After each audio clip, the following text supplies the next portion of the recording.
Welcome to Ask and Learn. 4.5 kilogram block of ice falls into the ocean and melts, and the average temperature of the ocean is 3.5 degrees Celsius, including the deep water. How much does the change of the ice to water at 3.5 degrees C alter the entropy of the world? Does the entropy increase or decrease? And do you think that the ocean temperature will change drastically as the ice melts? No, I don't. Okay, so we want to start out with a general change in entropy, and it's additive. So I should say more specifically, the entropy change of the ice in the ocean is equal to the change in entropy of the whole system. So you can just say entropy, change in entropy is the entropy of the ice plus the entropy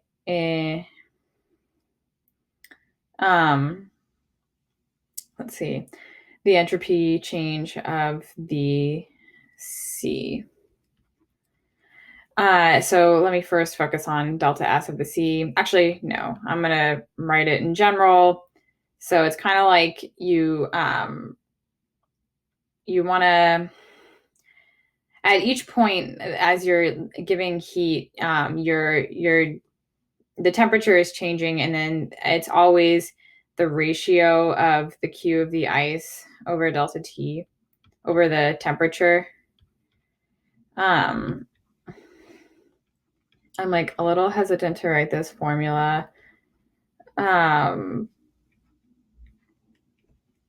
it's technically kind of like an integral over dt, but if you don't know calculus, don't worry about it.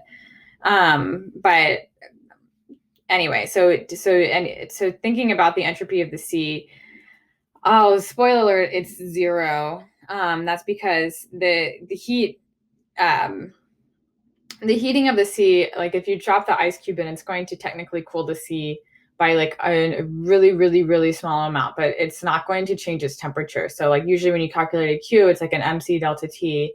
And if delta T is 0, the temperature of the sea stays the same, then this term dies.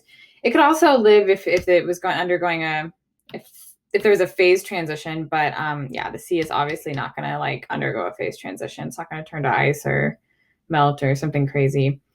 So we can set this equal to 0. So now we know we just need to evaluate the entropy of the ice.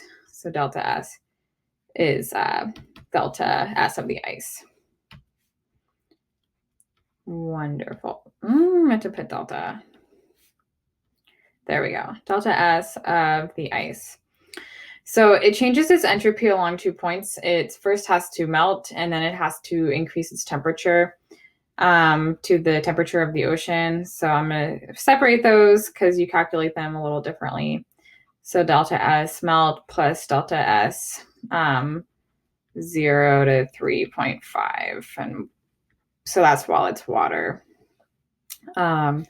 So delta S while it's melting is just going to be, it's just going to be the Q associated with that phase change divided by the temperature of the ice. And I'm just going to like work on this side of the equation, but don't worry, I haven't forgotten about this term. So it's going to be kind of plus blank, and I'll go in and fill in that blank in a moment. But now I just wanted to finish up this. So Q associated with melting the ice, that's just going to be an M times L. So to melt the ice, it costs heat. So that's positive.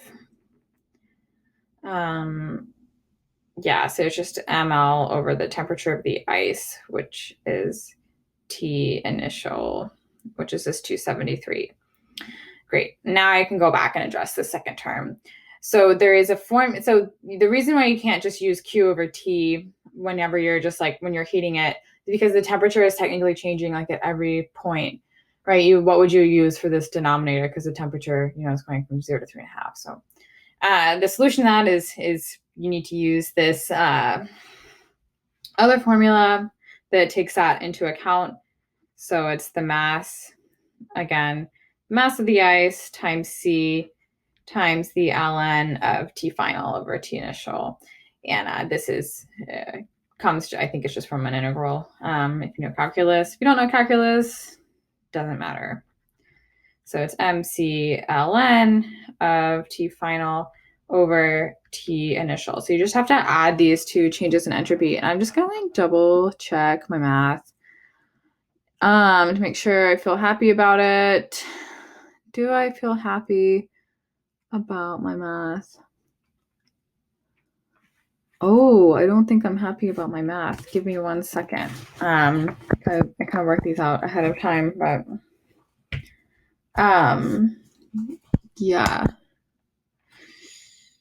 Okay, now I feel better about my math. So it's 57, 50. Okay, so I got 5750 joules per Kelvin. Joules per Kelvin. And then I'm going to box that. It's got a little messy, so I'll go ahead and just box that in red. And just to be clear, I mean, you just, let's see, just kind of want to plug in all the numbers from the left into here. It might take a while to read all these out, so I'm just going to double check that I labeled everything consistently so it's clear what to put in the calculator.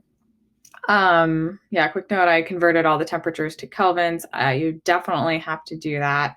None of these are differences in temperature. They're all ratios of temperatures. And yeah, so I think that's it. I think I got these right.